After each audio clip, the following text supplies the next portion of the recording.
ஆவியானவர் எங்கேயோ அங்கே விடுதலை. ஹல்லேலூயா. அவர் விடுதலை தருகிற தேவன். அக்னியிலே நடக்கும்போது வேகாதபடிக்கு விடுதலை தருகிறவர். தண்ணீர்களை கடக்கும் போது அவைகள் நம்மேல் புரளாதபடி காப்பாற்றுகிறவர். ஹல்லேலூயா. ஏனென்றால் அவர் ஜீவ தண்ணீரானவர். அவரே அக்கினியாயிருக்கிறவர். அக்கினி மதிலாய் நம்மை சுற்றிலும் இருந்து காக்கிறவர். ஜீவ தண்ணீராய் வறண்ட நிலங்களிலே உதாய்த்து போன ஆத்துமாவை சம்பூரணமடைய பண்ணுகிறவராயிருக்கிறார்.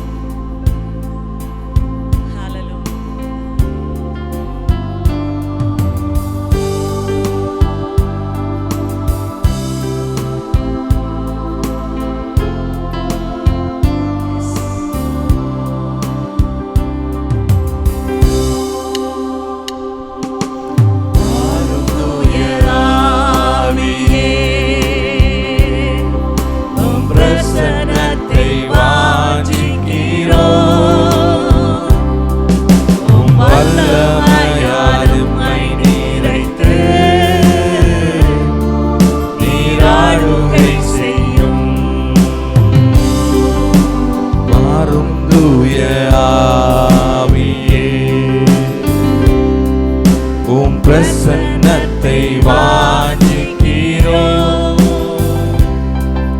உம் வல்லமையால் எம்மை நிறைத்து நீராளுகை செய்யும். ஜீவ தண்ணீர் நீரே, தாகம் தீர்க்கும் ஊற்றே, ஆலோசனை கர்த்தரே, ஆளுகை செய்யும்.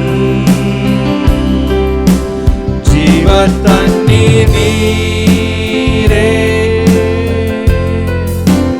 தாகம் தீர்க்கும் ஊற்றே,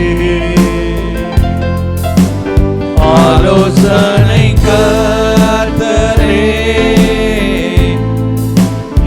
ஆளுகை செய்யும். வாரும் தூய ஆவியே, உம் பிரசன்னத்தை வாஞ்சிக்கிறோம். உம் வல்லமையால் எம்மை நிறைத்து நீராளுகை செய்யும்.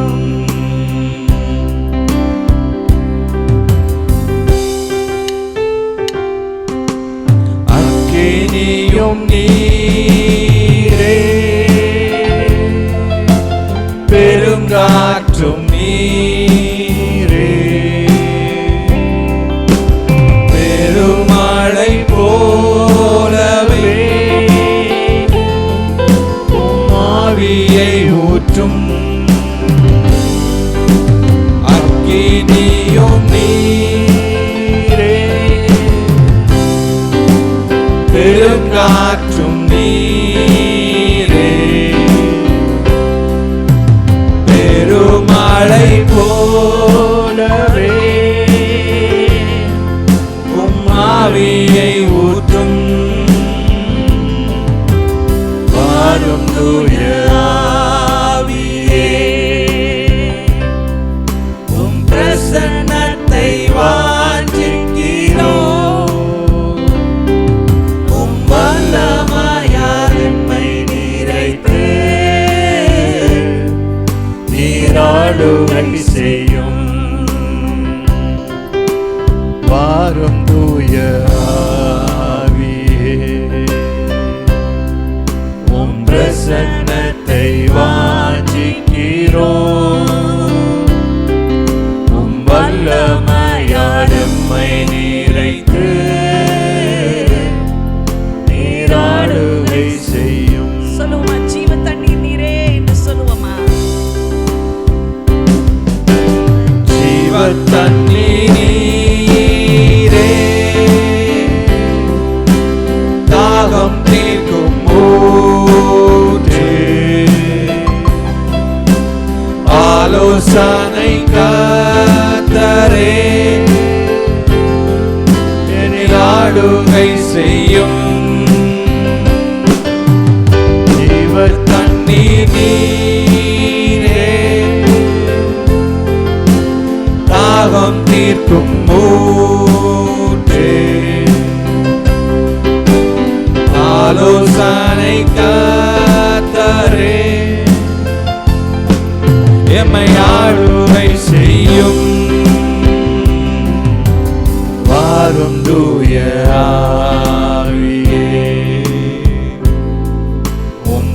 பிரசன்னத்தை வாஞ்சிக்கிறோ.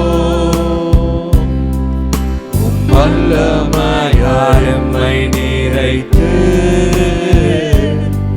நீராளுகை செய்யும்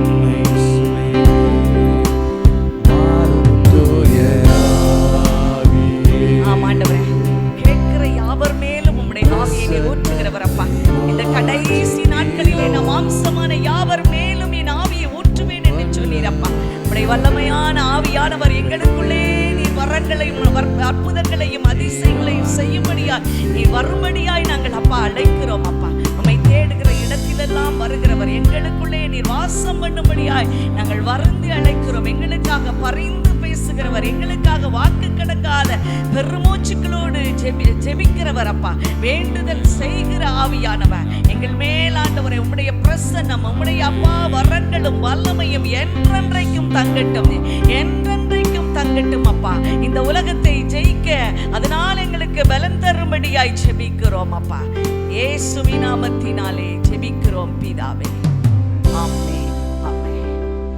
ஆண்டவர் இன்றைக்கு உண்மையிலே நம்மளோடு பேச போகிறார். நம்மோடு கூட ஆண்டவர் பேச போகிறார். அவருடைய ஒவ்வொரு வார்த்தையும் இன்றைக்கு நமக்கு ஒரு ஜீவனை, ஒரு புது ஜீவனை, ஒரு புது விடுதலையை கொடுக்க போகிறது. எத்தனை பேர் ஆமேன் சொல்கிறீங்க? ஆமேன். கர்த்தருடைய பரிசுத்த நாமத்திற்கு மகிமை உண்டாவதாக. எடுத்தவங்க வாசிக்கலாமா? ஏசாயா 43:2. ஏசாயா 43:2. இங்கே பாருங்கள், இந்த தண்ணீரை குறித்து வாசிக்கும் போது 2 விதமான காரியங்கள் இருக்குது. நீ தண்ணீர்களை கடக்கும்போது நான் உன்னோடு இருப்பேன், நீ ஆறுகளை கடக்கும்போது அவைகள் உன்மேல் புரளுவதில்லை. இந்த 2மே தண்ணீரை குறித்து சொல்லப்பட்டிருக்கிறது. அதன் பின்பு பாருங்கள், நீ அக்கினியில் நடக்கும்போது நீ வேகாதிருப்பாய், அக்கினி ஜுவாலை உன் பேரில் பற்றாது. அதில் நம்ம நல்லா சிந்திச்சு பார்த்தோன்னா இந்த 2 காரியங்களுக்குள்ள சில காரியங்கள் அடங்கி இருப்பதை நம்முடைய அறிவு நமக்கு போதிக்கக்கூடியதாக இருக்கும்.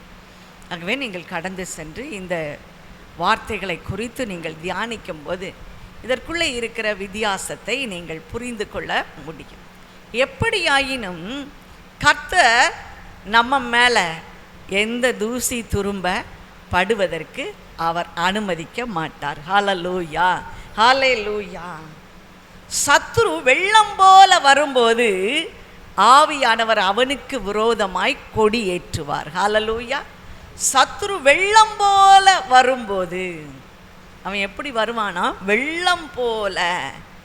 ஏன் வெள்ளம் போலன்னு சொல்லியிருக்கு? முதல்ல இங்கே நம்ம பார்க்குறோம், தண்ணீர்களை கடக்கும்போது சத்துரு வெள்ளம் போல வரும்போது.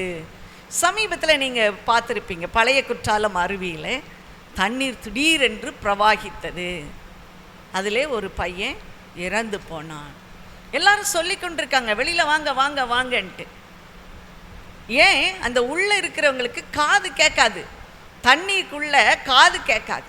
ஆகவே அந்த உள்ள முதல்ல நின்னவங்களுக்கு காது கேட்கல, அதுக்கு அடுத்த லேயரில் உள்ளவங்கெல்லாம் வெளியில் வந்துட்டாங்க.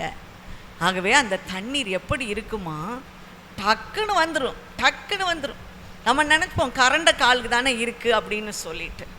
நீ தண்ணீர்களை கடக்கும்போது நான் உன்னோடு இருப்பேன். நான் தென்காசியில் நான் வாலிப பருவத்தில் இருந்திருக்கிறேன். அப்போது சின்ன பையனை, என்னுடைய அக்கா பையனை நான் ஸ்கூல்லேருந்து கூட்டிகிட்டு வர்றதுக்கு போனேன். நல்ல மழை பெஞ்சிக்கிட்டு இருந்தது. தண்ணீரெல்லாம் நல்ல வாய்க்கால்களுக்குள்ளே அது ஓடிக்கொண்டிருந்தது. நானும் செருப்பை தூக்கி மேலே மெதுவாக அப்படி நடந்து, சாதாரண ரோட்டில் ஸ்ட்ரீட்டில் நம்ம நடக்கும்போது பாருங்கள், தண்ணி கரண்டைக்கு தான் வந்திருந்தது. பாருங்கள், திடீர்னு பார்த்தா என் செருப்பு அப்படியே ஓட ஆரம்பிச்சிருச்சு. நான் செருப்பை தூக்க ஒரு செருப்பு எடுக்கும்போது அடுத்த செருப்பு போயிட்டு. தண்ணீரை பார்த்தீங்கன்னா ரொம்ப கூட தண்ணி இல்லை, ஆனால் நம்ம காலில் உள்ள அடியில் உள்ள மண்ணை கூட அது அழித்து கொண்டு போகுது. கரையில் நின்னவங்க, அந்த ரோட்டு ஓரத்தில் நின்னவங்க, வெளியில் வந்துருங்க, அங்கே எங்கே வர முடியுதுங்க, இங்கே கால் மட்டும்தான் நனைஞ்சிருக்கு, ஆனால் என்னால் வரவே முடியல, வெளியில் ஏன்னா அது வேகமாக கொண்டு போய் எங்கே கொண்டு விட்டுருமா? வாய்க்காலுக்குள்ளே அல்லது அங்கே போகிற அந்த ஆற்றுக்குள்ளே கொண்டு போய் கடார்னு நம்மளை தள்ளிடும். இதுதான் பாருங்கள், இன்றைக்கி இந்த திருநெல்வேலியில் இந்த வெள்ளத்தில் கூட இதுதான் ஏற்பட்டது. நம்ம தண்ணீரை சாதாரணமாக நினைக்க முடியும். அன்றைக்கி தான் எனக்கு ஒரு பயம் வந்தது. நான் நினச்சேன் முட்டங்கால் வரைக்கும் வந்தால் கூட நம்ம நீச்சல் அடித்து வந்துடலாம், சான்ஸே கிடையாது. வெறும் ரோட்டில் நம்மளால் என்ன செய்ய முடியல, நடக்க முடியலை. ஆகவே தண்ணீரெல்லாம் ஒரு ஃபெரோஷியஸான காரியம் பாருங்கள், ஒரு பயமுறுத்துகிற ஒரு காரியம். நீ இப்படி தண்ணீர்களை நீ கடக்கும்போது அவைகள் உன்மேல் ஆறுகளை நீ கடக்கும்போது அவைகள் உன்மேல் புரளுவது இல்லை. நாங்கள் வாலிப பிராயத்தில் நாங்கள் காலேஜ் டேஸில் நாங்கள் மலைகளுக்கு போய் அங்கே இருக்கிற மலைவாசிகளுக்கு குறித்து ஒரு ஆராய்ச்சி செய்ய முடியாத போயிருந்தோம். இப்போ அந்த மலைக்கு போகும்போது சொன்னாங்க, காலையில் நம்ம போயிடணும், நம்ம ஆனால் அங்கே போய் சேரும்போது சாயங்காலம் ஆகிரும். பார்த்தா அந்த மலையை பார்த்தா நம்ம ஊர் மலைலாம் எப்படி பெரிய மலையாக இருக்குது, இது குட்டியோண்டு மலையாக இருக்குது, இந்த மலையில் என்ன இருக்க போகுது அப்படின்னு சொல்லிட்டு நாங்கள்லாம் அந்த மலையில் ஏற ஆரம்பித்தோம். மலை ஏறுதுன்னா உடனே நீங்கள் எப்படி செங்குத்தாலாம் ஏற வேண்டாம், சும்மா சாதாரணமாக இப்படி போக போக கொஞ்சம் ஸ்டீப்பாக போயிட்டே இருக்கும். ஆனால் பாருங்க, போக போக போக போக அநேக ஆறுகளை நாங்கள் கடந்துக்கிட்டே போனோம். சின்ன சின்ன குட்டி குட்டி ஆறு போய்கிட்டே இருக்கும்.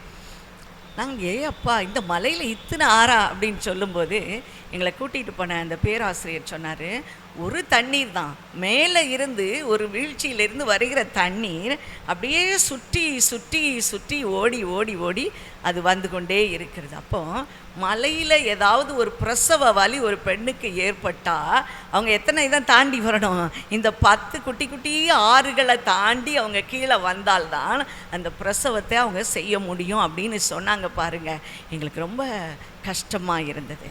ஆண்டவர் ஆனால் இன்றைக்கி நம்ம எல்லாரையும் எங்கே வாழ வைக்கிறார் பாருங்கள், அழகான சமப்பரப்புகளிலே வாழ வைக்கிறார். அங்கே கூட திடீரென்று வருகிற தண்ணீர், திடீரென்று வருகிற போராட்டங்கள், இவைகளிலே கர்த்தர் நம்மோடு கூட இருக்கிறாராம். சத்ரு வெள்ளம் போல வரும்போது ஆவியானவர் அவனுக்கு விரோதமாய் கொடியேற்றுகிறார். நம்ம காரியத்தில் கூட பாருங்கள், ஒரு கஷ்டம் வரும்போது எல்லாம் தொடர்ந்து பல கஷ்டங்கள் நம்ம சூழ்ந்து இருப்பதை நாம் பார்க்க முடியும். இப்படித்தான் இஸ்ரவேல் ஜனங்களை ஆண்டவர் செங்கடல் வழியாக நடத்தி கொண்டு வருவதை நாம் எல்லாரும் அறிந்த ஒன்று. யாத்ராகமம் 14ஆம் அதிகாரத்தை நாம் எடுத்துக்கொண்டோம் என்று சொன்னால், அங்கே செங்கடலிலே இஸ்ரவேல் ஜனங்கள் எல்லாரும் வந்து நிற்கிறார்கள். ஆண்டவரிடத்தில் மோசே சொல்லுகிறான், ஆண்டவரே, முன்பக்கம் கடல், பின்பக்கம் அங்கே பார்வோன் சேனைகள் வந்து கொண்டு இருக்கிறது, வனாந்திரம் எங்களை அடைத்து போட்டது என்று சொல்லி கொண்டு இருக்கிறார்கள்.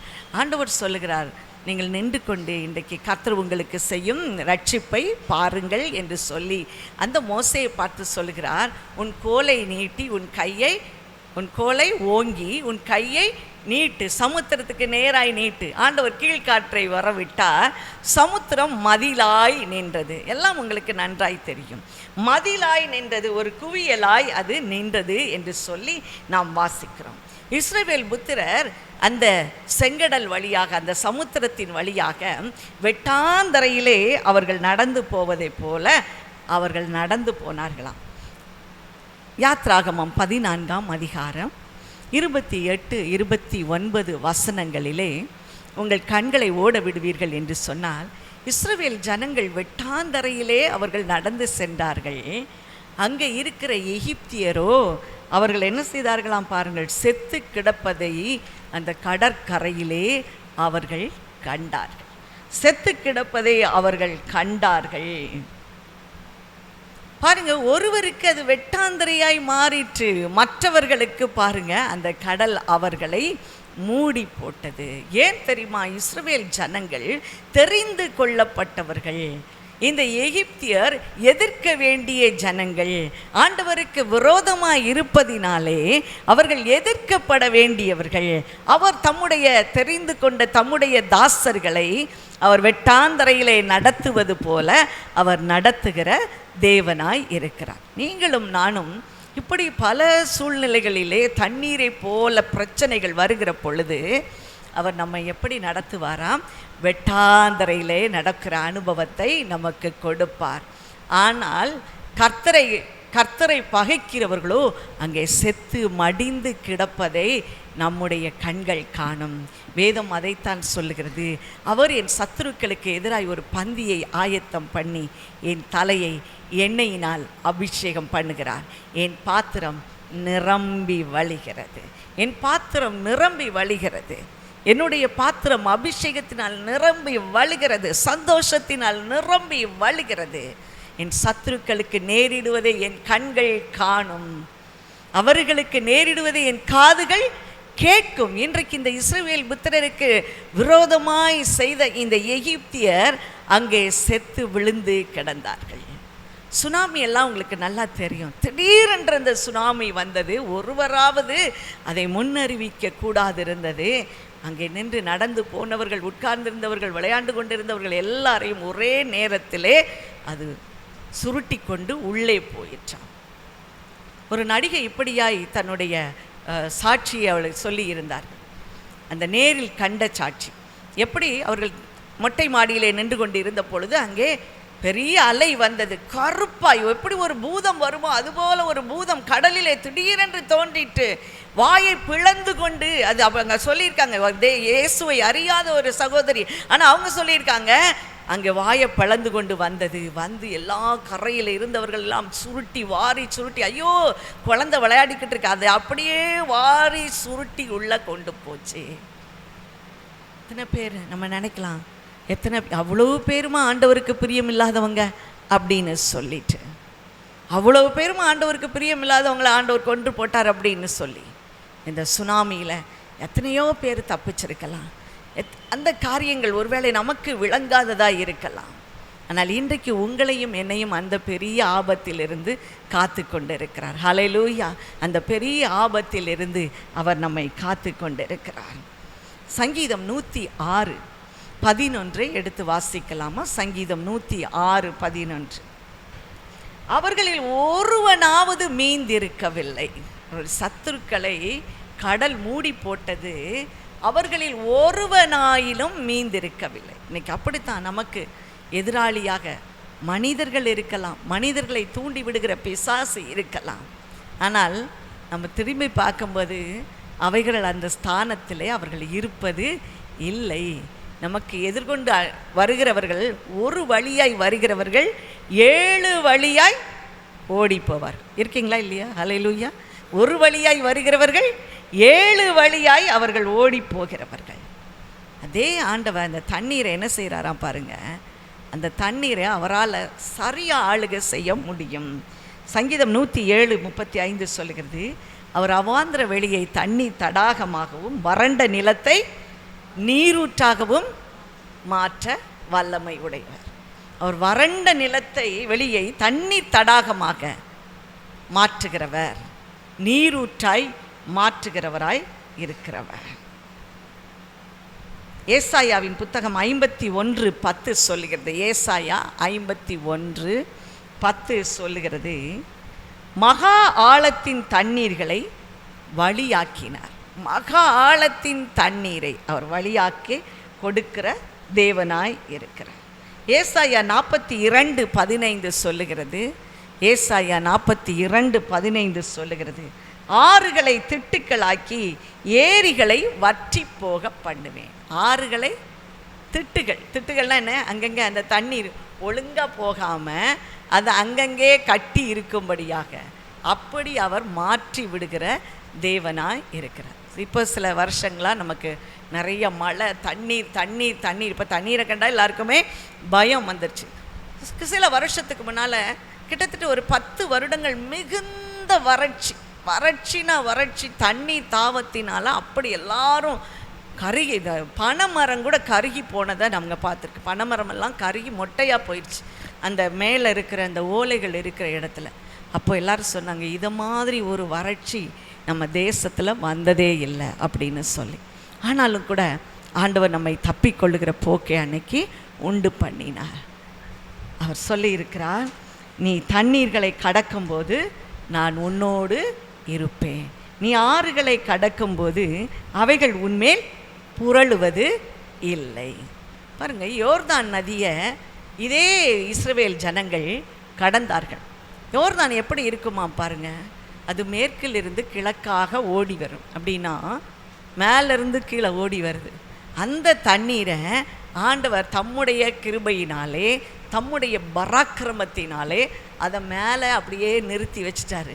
ஒருவேளை அருவி அப்படியே பிளந்து அங்கோடி நடக்க வச்சுட்டாருன்னா எப்படி இருக்குமோ அதை போல் இந்த யோர்தான் பிரவாகித்து வந்த அந்த யோர்தானை இரண்டாக பிளந்து விட்டார். நீ ஆறுகளை கடக்கும்போது அவைகள் உன்மேல் புரளுவது இல்லை.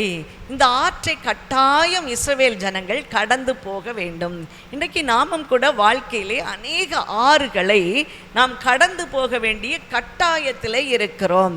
ஒன்று மாற்றி ஒன்று. நான் சொன்னது போல மலையை சுற்றி சுற்றி எப்படி ஆறு ஓடுகிறதோ ஒரே ஆற்றை நாம் பல முறை கடக்க வேண்டியது இருக்கும். பல முறை அதே போன்ற துன்பங்களை நாம் கடந்து போக வேண்டியது இருக்கும். நீ ஆறுகளை கடக்கும் போது அவைகள் உன்மேலே புரளுவது இல்லை. ஏன் புரளுவதில்லை? அது ஒன்று அடிச்சுட்டு போகாது அப்படின்னு சொல்கிறதுக்கு அந்த வார்த்தையை பாருங்கள். புரளுவதில்லை அப்படின்னா அந்த தண்ணிக்குள்ளே நம்ம சிக்கணும்னா அது நம்மளை முதல்ல என்ன செஞ்சிடும்? புரட்டி புரட்டி போட்டுரும். ஆறு அப்படி என்ன செய்யும்? நம்மளை அப்படியே புரட்டி புரட்டி புரட்டி போட்டுகிட்டே போகும் பாருங்கள். புரட்டி போடுகிற அந்த ஆறு நம்முடைய பிரச்சனைகள் நம்மை புரட்டி போடுகிறது. ஆண்டவர் சொல்லுகிற அப்படிப்பட்ட பிரச்சனை வந்தாலும் கூட நீ ஆறுகளை கடக்கும்போது நான் உன்னோடு கூட இருப்பேன். நம்ம அந்த பிரச்சனையே பார்த்துக்கணும். இப்போ தானே ஒரு பிரச்சனை வந்தது, அதுக்குள்ளே அடுத்த பிரச்சனை வந்துட்ட. நம்ம அடிக்கடி நம்முடைய வாழ்க்கையில் இப்படி சோர்ந்து போகிறோம். இப்போ தான் ஒன்றை கடந்தோம், அதுக்குள்ளே அடுத்தது வந்துச்சு, அடுத்தது அடுத்தது அடுத்தது. ஐயோ, நான் இன்னும் எத்தனை நாள் இந்த பாடுகளை நான் அனுபவிக்க போகிறேன் என்று சொல்லி நம்ம நினைக்கலாம். ஆனால் ஆண்டவர் திட்டமும் தெளிவாக பேசுகிறார். நீ ஆறுகளை, நீ ஆற்றை கடக்கும்போது அல்ல, நீ என்ன செய்கிறாரு?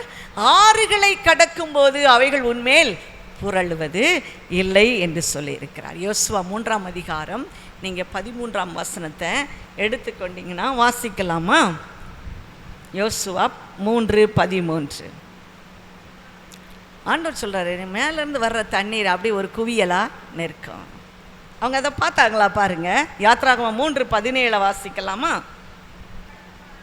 ஆசாரியர்களுடைய கால்கள் அந்த யோர்தானிலே பட்ட உடனே அது என்னவாயிற்றாம்? வெட்டாந்தரையாய் மாறிற்று. அவர்கள் உலர்ந்த தரை வழியாக நடந்து போனார்கள். யோசுவா 4ஆம் அதிகாரம் 18ஆம் வசனம் சொல்லுகிறது, அவர்கள் உள்ளங்கால்கள் தரையிலே ஊன்றின போது யோர்தானின் தண்ணீர்கள் தங்களிடத்தில் திரும்பி முன்போல் அவை கரை எங்கும் புரண்டது. அப்படி கரை எங்க என்ன செஞ்சிச்சு? புரண்டுக்கிட்டு வருது. நான் நிறைய நேரம் இந்த ஆற்றை நான் இருந்த ஊர் ஆறு இல்லாத ஊர். ஆனால் நான் ஆறு உள்ள ஒரு ஊருக்கு போகும்போது தான் நான் பார்த்தேன், ஆற்று தண்ணி நான் சொன்னது போல தான் அப்படி காலில் சின்ன தண்ணி, நம்ம செருப்பை தான் நினச்சிருக்கோம், அதுவே நம்மளால் நிற்க முடியலை.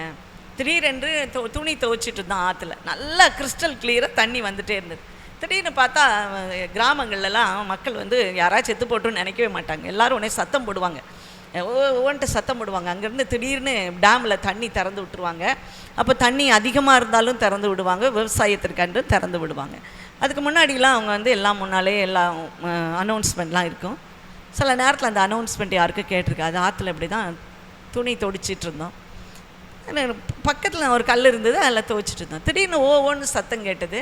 எல்லோரும் வெளியில் போங்க, எல்லோரும் வெளியில் போங்க, வெளியில் போங்கன்னு சொல்லிக்கிட்டே ஓடுனாங்க. கரை வழியாக ஒருத்தர் ஓடுவா, யாராவது ஒருத்தர் அங்கே இருக்கிறவங்க ஓடுவாங்க, எப்படியா ஜனங்களை காப்பாற்றிடணும்னு சொல்லி. நான் நினச்சேன், நம்ம பக்கத்தில் தான், நம்ம ரொம்ப கரைக்கு ரொம்ப பக்கத்தில் இருக்கோம், கரையில் தான் நிற்கும், ஆல்மோஸ்ட் கரை தான், அந்த கரையில் நிற்கிறோன்னு சொல்லிவிட்டு ஒரு நல்ல ஒரு வெள்ளையான ஒரு துணியை எடுத்து இப்படி அலசிட்டு இருந்தேன் பாருங்கள். அங்கேருந்து தண்ணி வந்தது, அவ்வளோதான். அந்த வெள்ளை துணி அப்படியே ரெட் கலராக மாறிடுச்சு பாருங்கள். தண்ணீரில் நமக்கு எந்த விதமான அதனுடைய பார்வை பார்க்கும் பொழுது நிறம் மாறினது போல் தெரியலை.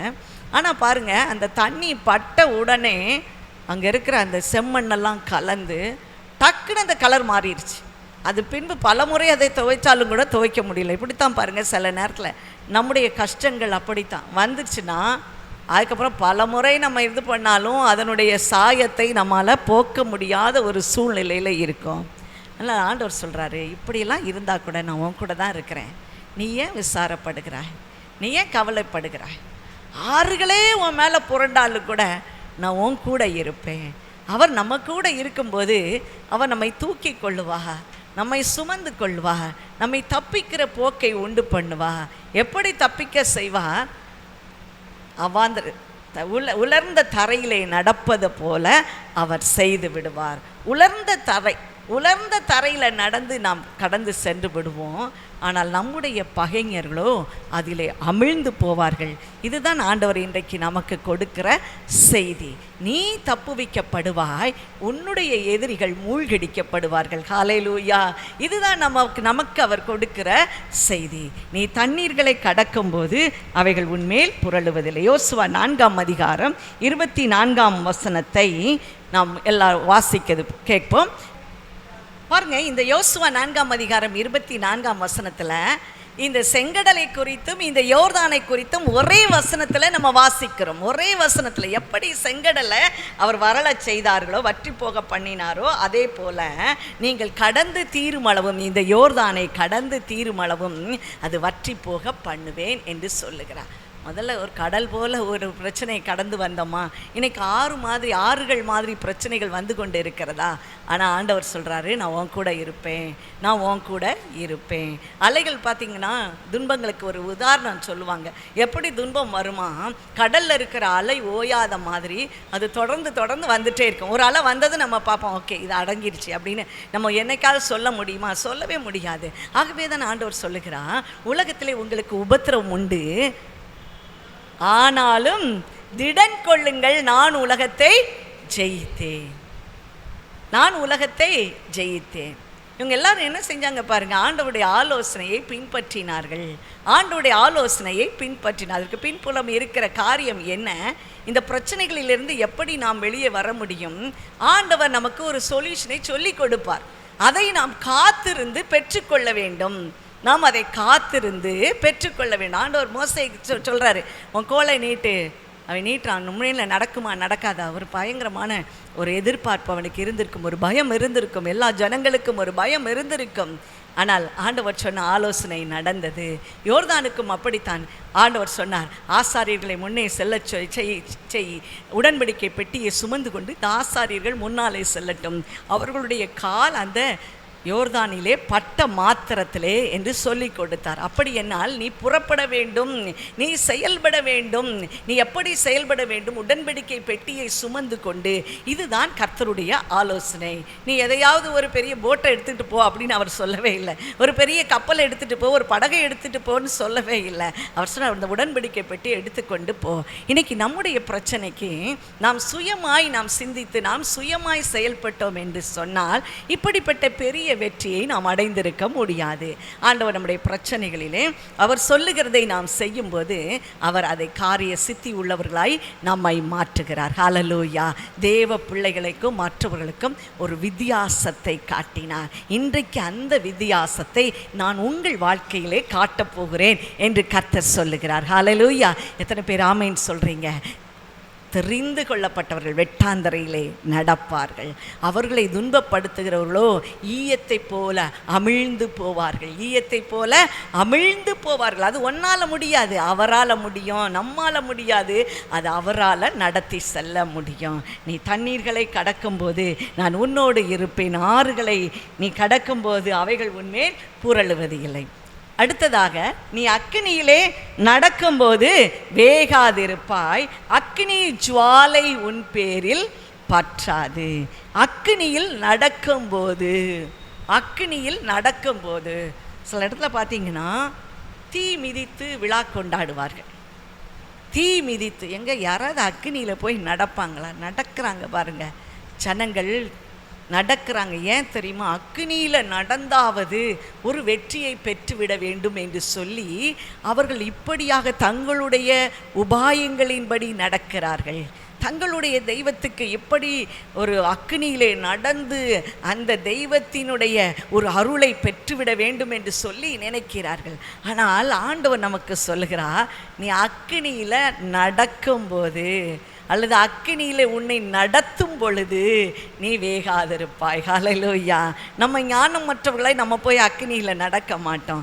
ஆனால் அக்கினியிலே நீ நடத்தப்படும் பொழுது, பிரச்சனைகள் உன்னை அக்கினி போன்று சூழ்ந்து உன்னை நடத்தும் பொழுது நீ வேகாதிருப்பாய். ஹல்லேலூயா, ஹல்லேலூயா. பாருங்க, அதில் நடக்கும்போது அவங்க பல காரியங்களை செய்வாங்க. நல்லா தண்ணியை தலையில் ஊற்றிடுவாங்க, குடங்குடமாக தண்ணியில் ஊற்றுவாங்க. ஊற்றிட்டு வேகமாக அதை கடந்து ஓடிடுவாங்க. சில நேரம் அதில் தடுமாறி போய் விழுந்துருவாங்க. ஏன்னா அந்த மேலே இருக்கிற மேற்பரப்பு சமமாக இருக்கணும்.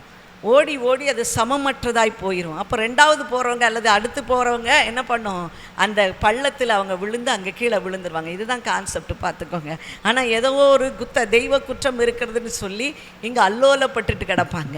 ஆனால் நம்ம ஆண்டவர் சொல்ல, நான் அக்கினியில் உனக்கு நடக்கிற சூழ்நிலை யாராவது கொடுக்குறாங்களா, நீ வேக மாட்ட. ஹல்லேலூயா, நீ வேகவே மாட்ட. எப்படி அக்கினியாக இருக்கும், ஐயோ அதை சொல்லவே முடியாது.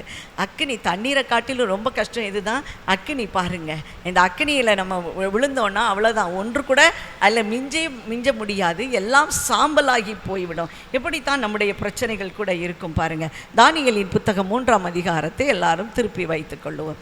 தானியேல் 3ஆம் அதிகாரம். ராஜாவாகிய நேபுகாத்நேச்சார் 60 முழ நீளமும் 6 முழ அகலமும் உள்ள ஒரு பெரிய பொற்சிலையை அவன் நிறுத்தி இந்த சிலையை வழிபட வேண்டும் என்று சொல்லி அவன் ஒரு சட்டம் போட்டான். அந்த சட்டத்திற்கு பணிந்து கொள்ளாதவர்கள் அக்கினி சூளையிலே போடப்படுவார்கள். இதுதான் அவன் போட்ட சட்டம். அங்கே பாருங்கள், 3 பேர் அடிமைகளாக கொல்லப்பட்டு இந்த தேசத்திற்கு வந்து இப்பொழுது அவர்கள் அங்கே மாகாணத்தின் பிரதானிகளாக இருக்கிறார்கள். அந்த 3 பேர் யாரெனில் சாத்ராக், மேஷாக், ஆபேத்நேகோ என்பவர்கள். அவர்கள் இந்த சிலை நிறுத்தப்பட்டது என்று கேள்விப்பட்ட பொழுதிலும் கூட அந்த சிலைக்கு அவர்கள் தொழுது கொள்ளவில்லை. தானியேலின் புத்தகம் 3ஆம் அதிகாரம் 17-18 வசனத்தில் நீங்கள் பார்த்தீங்கன்னா, நாங்கள் ஆராதிக்கிற எங்கள் தேவன் எங்களை தப்புவிக்க வல்லமை உடையவராக இருக்கிறார். தப்புவியாமல் போனாலும் பரவாயில்ல. அவங்க என்ன சொல்கிறாங்க பாருங்கள், ராஜாவாகிய உமக்கு தெரிந்திருக்க கடவது. தானியேல் 3:11 சொல்லுகிறது, எவனாயிலும் தாழ விழுந்து பணிந்து கொள்ளாவிட்டால் அவங்க அக்கினி சூளையில் போடப்படுவாங்க.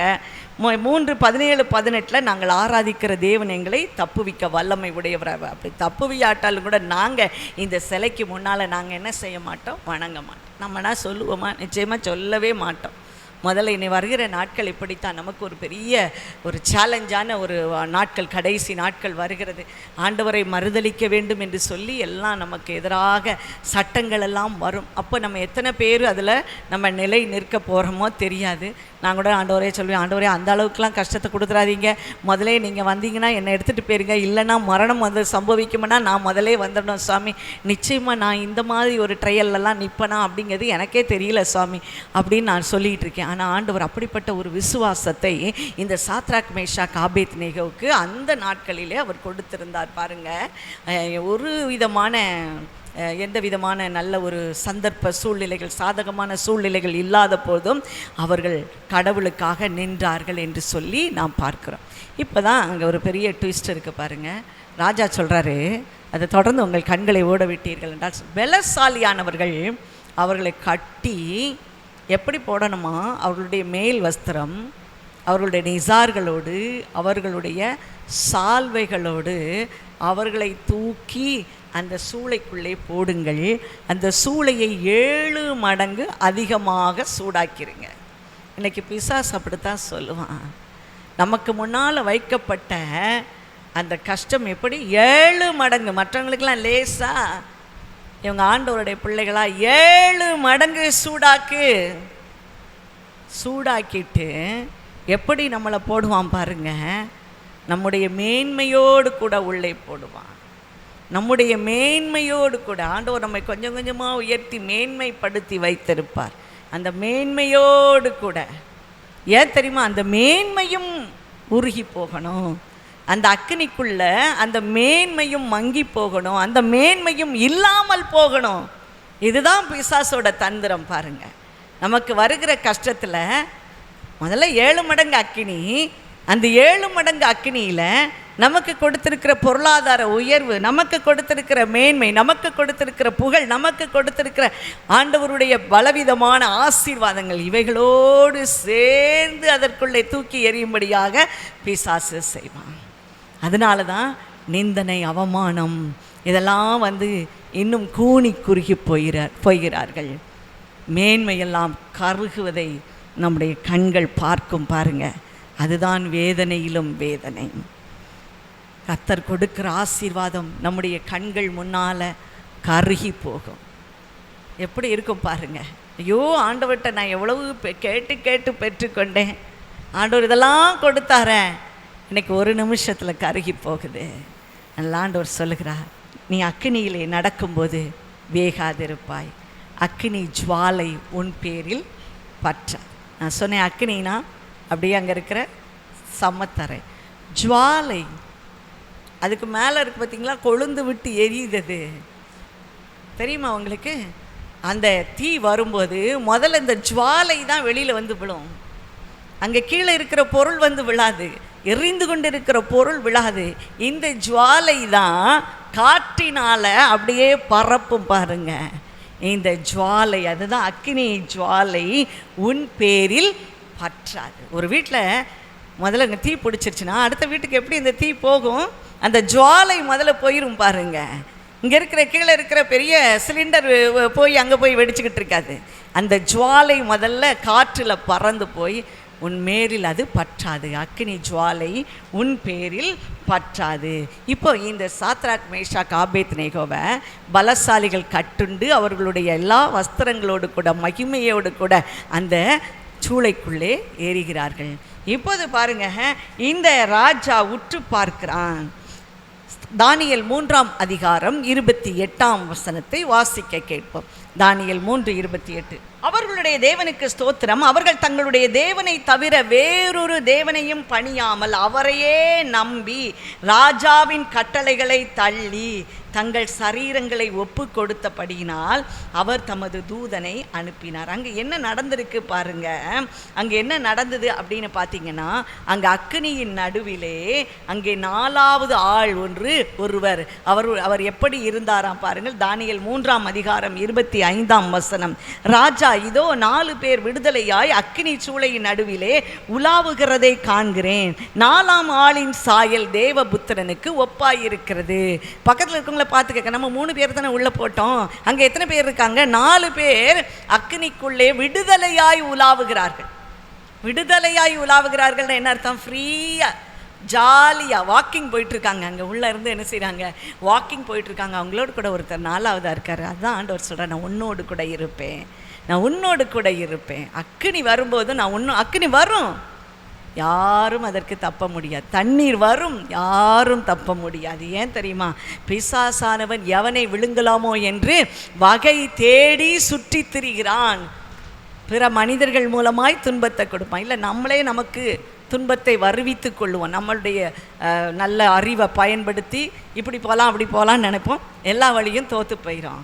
ஆனால் ஆண்டவர் சொல்கிறாரு, நீ அக்கினியில் நடக்கும்போது அது உன் பேரிலே, நீ அக்கினியிலே நடக்கும்போது வேகாது இருப்பாய். அக்கினி ஜுவாலை உன் பேரில் பற்றாது, அது வேகாது. நான் உன் கூட இருக்க போகிறேன், நான் உன் கூட இருப்பேன். 4வது ஆளின் சாயல் தேவபுத்திரனின் சாயலாய் இருந்தது என்று சொல்லி நாம் பார்க்கிறோம் பாருங்க. உபாகமம் 9ஆம் அதிகாரம் 3ஆம் வசனம் சொல்லுகிறது. உபாகம் 9:3.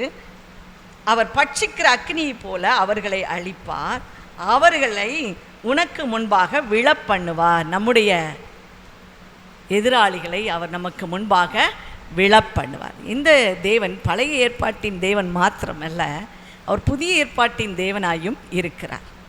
பாருங்க, இஸ்ரவேல் ஜனங்களை தண்ணீரிலிருந்து காப்பாற்றினார், தண்ணீர்கள் புரளாதபடி காப்பாற்றினார்.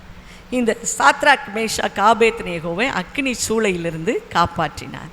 புதிய ஏற்பாட்டிலும் கூட அதே வல்லமை ஆண்டவரிடத்தில் இருந்தது. அந்த வல்லமை எப்படி பயன்படுத்துகிறார்?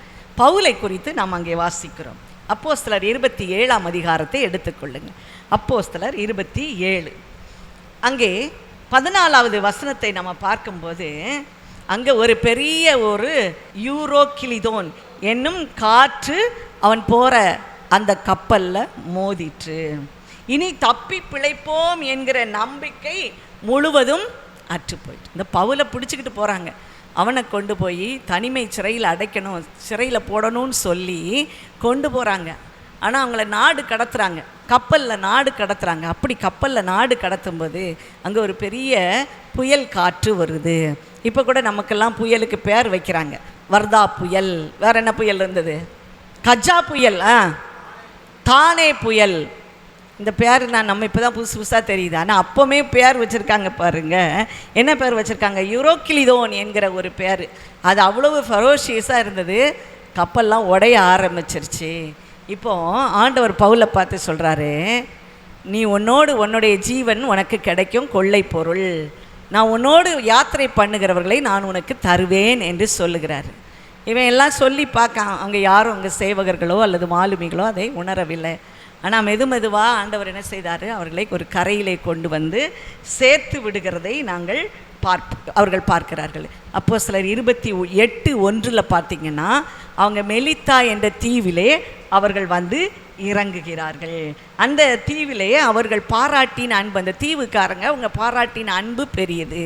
இவன் இப்போ எங்கேருந்து தப்பி வந்திருக்கான், பெரிய புயல்லேருந்து கடல்லேருந்து இவன் தப்பி இவனோடு சேர்ந்தவங்கெல்லாம் எல்லாத்தையும் கடலுக்குள்ளே தூக்கி எரிஞ்சிட்டு வெறும் ஆட்களாக இங்கே தீவுக்கு வந்திருக்காங்க. இந்த தீவின் ஆட்கள் இவர்களுக்கு பாராட்டின அன்பு பெரியதாக இருக்கிறது. அவர்கள் சொல்கிறாங்க, சரி இப்போ ரொம்ப குளிராக இருக்குது, வா எங்களோடு கூட சேர்ந்து நீ என்று அனல் உரைத்து கொள்ளலாம் என்று சொல்லி அவங்க விறகை மூட்டி அனல் உரைக்கும்படியாக அவனையும் உட்கார வச்சுட்டாங்க. அவங்க கூட வந்தவங்கெல்லாம் உட்கார வச்சுட்டாங்க. விறகை அள்ளி அதில் போடுகிற பொழுது அந்த விறகுலேருந்து ஒரு நாகம் வந்து இவனை தீண்டி போட்டது. இவன் கையில் தொங்கிக்கிட்டு இருக்கு. இவங்கெல்லாம் பார்க்காங்க, ஐயோ என்ன ஆகுது பாருங்கள். இந்த தீவில் உள்ளவங்கெல்லாம் இயற்கையை வழிபடுகிறவர்கள். ஆகவே அவங்களுக்கு இந்த பாம்பு இதெல்லாம் பார்த்திங்கன்னா ரொம்ப அவங்க வழிபடுகிறவர்கள், அதுக்கு கண்டு ரொம்ப பயப்படுறவங்க. அதனுடைய பெரிய தாக்கத்திலேருந்து அவங்களால மீளவே முடியாது, அதற்கு மருந்து கிடைக்காது. இப்போ இந்த பூச்சி கையில் தொங்கிட்டு இருக்க இவன் என்ன செய்யலான்னு பார்த்தா, அவன் என்ன பண்ணிட்டான், அதை அந்த அக்கினிக்குள்ளே தூக்கி போட்டது இவங்கெல்லாம் உற்று பார்க்காங்க. இவனுக்கு என்ன ஆயிருதா, மூக்கங்கண்டு எங்கேயாவது சாவுறானான்னு பார்த்தா அவன் ஒன்றும் இல்லாமல் அவன் ஸ்டெடியாக இருக்கான். கொஞ்சம் நேரம் அவங்க பார்த்துட்டே இருக்காங்க. இப்போ ஒன்றும் ஆகலையேன்னு சொல்லி, இவன் சாதாரண மனுஷனாக இருக்க மாட்டான், இவன் தேவன் என்று சொன்னார்கள் என்று சொல்லி நாம் வாசிக்கிறோம். பார்கள், அவர்கள் ஒரு சேதமும் ஏற்படாததை கண்டு அவர்களை இவன் தேவன் என்று சொல்லி கொண்டார்கள். அதன் பின்பு நீங்கள் படித்து பார்த்தீங்கன்னா அவனுக்கு நல்லா அவங்க வழிவிட்டு அனுப்புவதை நம்ம பார்க்குறோம். இந்த பவுல் இப்படித்தான் பாருங்கள், அவன் தண்ணீரிலே அவன் கடக்கும்போது அவன் மேல் புரளவில்லை. அதே போல் அக்கினி ஜுவாலையை போன்ற இந்த பிசாசு பாம்பு அவன் கையிலே வந்த பொழுது கூட, அவனை தீண்டின பொழுதும் கூட அவனை ஆண்டவர் சுகப்படுத்தினார். அவன் மற்றவர்களை சுகமாக்கிறவனாக மாறினான். அதில் வாசித்து பார்த்தீங்கன்னா, அந்த தீவின் தலைவனுக்கு அவனை குணப்படுத்தினான். அந்த தீவார் எல்லாரும் வந்து அவனிடத்தில் ஜெபம் பண்ணி குணமானார்கள் என்று சொல்லி நாம் வாசிக்கிறோம். இன்றைக்கு ஆண்டவர் அதே வல்லமையை நம்ம மேலே கொடுக்க போகிறார். ஹல்லேலூயா. அதே காரியத்தை நான் இன்னும் நிறைய உதாரணங்கள் நான் சொல்ல முடியும், ஆனாலும் கூட நேரம் அதிகமானபடியினால் நம்ம இதோடு முடிச்சிடுவோம். நீ தண்ணீர்களை கடக்கும்போது நான் உன்னோடு கூட இருப்பேன், நீ ஆறுகளை கடக்கும்போது அவைகள் உன்மேல் புரளுவதில்லை, நீ அக்கினியில் நடக்கும்போது நீ வேகாதிருப்பாய், அக்கினி ஜுவாலை உன் பேரிலே பற்றாது என்று கர்த்தர் சொல்லுகிறார். நம்ம எத்தனை துன்பங்கள் மீண்டும் மீண்டும் வந்தாலும் கூட கர்த்தர் நம்மை விடுவிக்க வல்லமை உடையவராய் இருக்கிறார். அவர் நம்மோடு கூட இருக்கிறார். அக்கினியிலும் தண்ணீரிலும் நடக்கும்போது நாம் வேகாதிருப்போம். ஹல்லேலூயா. ஆறுகள் நம்மேல் புரளுவதில்லை, அக்கினி ஜுவாலை நம்மேரில் பற்றாது. இந்த தானியலை இந்த சாத்ராக் மேஷாக் ஆபேத்நேகோவை தூக்கி கொண்டு உள்ளே போட்டாங்க பார்த்தீங்களா, அவங்களுடைய தலையெல்லாம் கருகி போச்சு, அவங்களுடைய உடையெல்லாம் கருகி போச்சு. ஆனால் அந்த வசனத்தை பாருங்கள், இவனுடைய தலைமுடி கருகவும் இவர்களுடைய தலைமுடி கருகவும் இல்லை, உடையில் வந்து எந்த விதமான நெருப்பின் வாசனை அடிக்கவில்லையா. இப்படித்தான் நம்ம ஆண்டவர் தப்பிக்கொள்கிற போக்கை உண்டு பண்ணுவார். எபிரேயர் 11ஆம் அதிகாரம் 29 34ஆம் வசனத்திலே நாம் வாசிக்கும் போது, விசுவாசத்தினாலே அவர்கள் சிவந்த சமுத்திரத்தை உலர்ந்த தரையாக கடந்து போவதைப் போல கடந்து போனார்கள். எகிப்தியர் அப்படி செய்ய துணிந்து அமிழ்ந்து போனார்கள். அக்கினியின் உக்கிரத்தை அவித்தார்கள், பட்டய கருக்குக்கு தப்பினார்கள், பலவீனத்தில் பலன் கொண்டார்கள், யுத்தத்தில் வல்லவரானார்கள், அந்நியருடைய சேனைகளை முறியடித்தார்கள். இதெல்லாம் எதனால் வந்தது? அவருடைய விசுவாசத்தினால் நீதிமான் பிழைப்பான். ஜெயம் கொடுக்கிற தேவனுக்கு ஸ்தோத்திரம். அவர் நம்ம எந்த தண்ணீரில் நடந்தாலும் அது நம்ம மேலே புரளாதபடி, அக்கினி நம்ம மேலே ஜுவாலை பற்றாதபடிக்கு நம்மை காப்பாற்ற அவர் வல்லமை உடையவராக இருக்கிறார் என்ற விசுவாசத்தோடு நம்முடைய பிரச்சனைகள் வழியே கடந்து போகும்போது, சத்ரு வெள்ளம் போல வரும்போது கர்த்தருடைய ஆவியானவர் அவனுக்கு விரோதமாய் கொடியேற்றுவார். நம்முடைய பட்சத்தில் நின்று அவர் கொடியேற்றுவார். ஹல்லேலூயா. இந்த விதமான நம்பிக்கையோடு நம்ம கடந்து போகிறோம். எல்லாரும் அப்படியே கண்களை மூடுவோமா? ஹல்லேலூயா. ஆண்டவரே உமக்கு ஸ்தோத்திரம், ஸ்தோத்திரம், ஸ்தோத்திரம் அப்பா. இன்றைக்கும் அருமையான வாக்கு தத்தத்தின் மூலமாக எங்களோடு கூட பேசினீரே அப்பா. நீ தண்ணீர்களை கடக்கும்போது நான் உன்னோடு இருப்பேன், நீ ஆறுகளை கடக்கும்போது அவைகள் உன்மேல் புரளுவதில்லை, நீ அக்கினியிலே நடக்கும்போது வேகாதிருப்பாய், அக்கினி ஜுவாலை உன் பேரில் பற்றாது என்று சொன்னீரே அப்பா. ஆண்டவரே, எந்த பிரச்சனைகள் வந்தாலும் விசுவாசத்தினாலே ஆண்டவரே நாங்கள் பிசாசையும் உலகத்தையும் ஜெயிக்க நீர் எங்களுக்கு பலன் தரப்போகிற தயவுக்காக உமக்கு நன்றி அப்பா. எங்களோடு கூட நீர் இருக்கிறபடியினால் நன்றி. பயப்படாதே, நான் உன்னோடு கூட இருக்கிறேன் என்று சொன்னீரே. பயப்படாதே, நான் உனக்கு துணை நிற்கிறேன் என்று சொன்னீரே. நான் உன்னை விட்டு விலகுவதும் இல்லை, உன்னை கைவிடுவதும் இல்லை என்று சொன்னீரே. நான் உனக்கு போதித்து நீ நடக்க வேண்டிய வழியை உனக்கு காட்டுவேன், உன்மேல் என் கண்ணை வைத்து உனக்கு ஆலோசனை சொல்லுவேன் என்று சொன்ன தேவனே, எங்களை அப்பா வெள்ளங்கள் கொண்டு போகாத படிக்கு, அக்னி எங்களை சாம்பலாக்கி போடாத படிக்கு எங்களை காத்து கொள்ளுகிற தேவன் எங்கள் பட்சத்தில் இருக்கிறார். தேவன் எங்கள் பட்சத்தில் இருக்கும் பொழுது மனுஷன் எங்களுக்கு என்ன செய்வான் என்ற வார்த்தையின் படி ஆண்டவரே நீர் எங்களோடு கூட இருக்கிறீர் என்பதை அனுதினமும் நாங்கள் கண்டு கொண்டிருக்கிறோம் அப்பா. இன்னும் நீர் அப்படி எங்களை நீர் செய்கிறபடினால் உமக்கு நன்றி. இந்த அரைஸ் அண்ட் அனாயிண்ட் மினிஸ்ட்ரியை கர்த்தர் ஆசீர்வதிப்பீராக. இன்றைக்கும் ஆண்டவரே நல்ல ஒரு காரியத்தை இந்த மினிஸ்ட்ரியிலே அப்பா செய்யும்படியாக கர்த்தர் கொடுத்த கிருபைக்காக இரக்கத்துக்காக உமக்கு நன்றி அப்பா, உமக்கு நன்றி அப்பா. கர்த்தர் அப்பா உம்மை விசுவாசிக்கிற ஜனங்களை அனுதினமும் உம்முடைய மந்தையிலே சேர்த்து கொண்டீர் என்ற வார்த்தையின் படி நீர் அனுதினமும் அப்பா உம்முடைய மந்தையிலே ஜனங்களை சேர்த்து கொண்டு வருகிறதற்காக உமக்கு ஸ்தோத்திரம், ஸ்தோத்திரம், ஸ்தோத்திரம் அப்பா. இந்த ஊழியத்தின் மூலமாய் சந்திக்கப்பட்டவர்கள் ரட்சிக்கப்பட்டவர்கள் உண்டு தகப்பனே. ஐக்கிய பந்தியிலே சேருகிறவர்கள் உண்டு. கொடுக்கிறவர்களுக்காக ஜெபிக்கிறோம், உழைக்கிறவர்களுக்காக ஜெபிக்கிறோம், ஜெபிக்கிறவர்களுக்காக ஜெபிக்கிறோம். தங்களுடைய 10% தசம பாகங்களை ஆலயத்திற்கு கொண்டு வந்து இங்கே ஆகாரம் உண்டாகும்படியாக செய்கிறவர்களுக்காக ஜெபிக்கிறோம் தகப்பனே. ஆண்டவரே, தங்களுடைய அப்பா ஊழியத்தினாலே தாங்கி வருகிற மற்ற ஊழியங்களை தாங்கி வருகிற அன்பு பிள்ளைகளுக்காக, அவர்கள் மூலமாய் தாங்கப்படுகிற ஊழியங்களுக்காக ஜெபிக்கிறோம். அங்கிருந்து அப்பா ஊழியங்களை நிறைவேற்றினவர்களுக்காக ஜெபிக்கிறோம் சுவாமி. வெளியூர்ல இருக்கிறவர்களுக்காக ஜெபிக்கிறோம், வெளிநாடுகளில் இருக்கிற குடும்பங்களுக்காக ஜெபிக்கிறோம் சுவாமி. வேத புத்தகத்தை இந்த ஊழியத்தின் மூலமாய் பெற்றவர்களுக்காக ஜெபிக்கிறோம் சுவாமி. ஆண்டவரே, வேத புத்தகத்தை வாங்கி வாசிக்கிறவர்களுக்காக ஜெபிக்கிறோம் சுவாமி. அனுதினமும் அதை பயன்படுத்த கர்த்தர் கிருபை தரும்படியாய் ஜெபிக்கிறோம். இங்கே இருக்கிற ஜெப குழுக்களை ஆசீர்வதிக்கும்படியாய் ஜெபிக்கிறோம். அதிலே பங்கு பெறுவர்களுக்காக ஜெபிக்கிறோம் தகப்பனே. தூரத்திற்கும் சமீபத்திற்கும் தேவனாய் இருக்கிறவர் அவர்கள் எங்கே இருந்தாலும் இந்த நேரத்திலே இந்த ஜெப வீட்டின் நன்மையினால் அவர்கள் ஒவ்வொருவரையும் திருப்தியாக்கும்படியாய் ஜெபிக்கிறோம் ராஜா. நன்றி கர்த்தாவே, நன்றி கர்த்தாவே. இந்த ஊழியத்தை கலந்து கொண்டு இந்த ஊழியத்தை நேசிக்கிறவர்களுக்காக ஜெபிக்கிறோம் சுவாமி. அவர்கள் ஒவ்வொருவரையும் கர்த்தர் ஆசீர்வதிப்பீராக, ஆசீர்வதிப்பீராக. அவர்கள் மேல் தண்ணீர்கள் புரளக்கூடாது, அக்னி ஜுவாலை பற்றாதபடிக்கு காப்பாற்றும்படியாய் ஜெபிக்கிறோம் ராஜா. ஒவ்வொருவரையும் அப்படியே ஆசீர்வதிப்பீராக. ஒவ்வொரு வீட்டின் நிலைக்கால்களிலும் இயேசுவின் ரத்தம் தெளிக்கப்படட்டும். ஒவ்வொரு வீட்டின் மேல் சட்டங்களிலும் இயேசுவின் ரத்தம் தெளிக்கப்படட்டும். ஒவ்வொருவர் வாகனங்கள் மேலும் இயேசுவின் ரத்தம் தெளிக்கப்படட்டும். ஒவ்வொருவர் மேலும் இயேசுவின் ரத்தம் தெளித்து ஜெயம் எடுக்கிறோம் அப்பா. இயேசு பரிசுத்தம் பண்ணுகிற அந்த ரத்தம், பாதுகாக்கிற ரத்தம், விடுதலை தருகிற ரத்தம், ஆண்டவரே விருப்பங்களை நிறைவேற்றி ஆண்டவரே எங்களை வாழ வைக்கிற அந்த இயேசுவின் ரத்தத்துக்காக உமக்கு கோடி ஸ்தோத்திரம் அப்பா. ஆண்டவரே, வரப்போகிற நாட்களிலே வருகிற எந்த விதமான கொள்ளை நோய்களும் எங்களை தாக்காத படிக்கு எங்கள் அப்பா தேசங்களை, எங்கள் குடும்பங்களை, எங்களுடைய அப்பா ஒவ்வொரு ஊரையும் கிராமங்களையும் கர்த்தர் அப்படி வேலையடைக்கும்படியாய் ஜெபிக்கிறோம். நீ வருகையிலும் ஆசீர்வதிக்கப்பட்டிருப்பாய், போகையிலும் ஆசீர்வதிக்கப்பட்டிருப்பாய். அப்பத்தையும் தண்ணீரையும் ஆசீர்வதிப்பேன், வியாதியை விலக்குவேன். நீ பட்டணத்திலும் ஆசீர்வதிக்கப்பட்டிருப்பாய், வெளியிலும் ஆசீர்வதிக்கப்பட்டிருப்பாய் என்ற வார்த்தை நிறைவேறட்டும் அப்பா. படிக்கிற பிள்ளைகளுக்கு நல்ல ஞான புத்தி கூர்மையை கொடுப்பீராக தகப்பனே.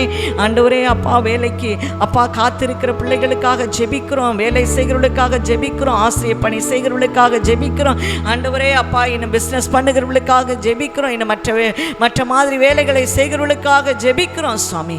ஒவ்வொருவரையும் கர்த்தர் ஆசீர்வதிப்பீராக. சிறுவர் தொடங்கி பெரியவர் வரைக்கும் அப்படியே கர்த்தர் அப்பா நீர் காத்துக்கொண்டு வழி நடத்துவீராக. எல்லா துதியும் கனமும் கர்த்தர் ஒருவருக்கே செலுத்துகிறோம். இயேசுவின் நாமத்தினாலே ஜெபிக்கிறோம் பிதாவே, ஆமென். நம்முடைய கர்த்தராகிய இயேசு கிறிஸ்துவின் கிருபையும் பிதாவாகி தேவனுடைய அன்பும் பரிசுத்த ஆவியானவருடைய அந்யோன்ய ஐக்கியம், சமாதானம், சந்தோஷம் நம்ம அனைவரோடு எப்போதைக்கு இருப்பதாக. ஆமென். என் ஆத்மாவே கர்த்தரை ஸ்தோத்திரி, என் முழு உள்ளமே அவருடைய பரிசுத்த நாமத்தை ஸ்தோத்திரி. என் ஆத்மாவே கர்த்தரை ஸ்தோத்திரி, கர்த்தர் செய்த சகல போரங்களை மறவாதே. ஆமென். அல்லேலூயா, அல்லேலூயா, அல்லேலூயா. கர்த்தர் உங்களை சீயோனிலிருந்து ஆசீர்வதிப்பார். God bless you. ஆராதனை இயேசு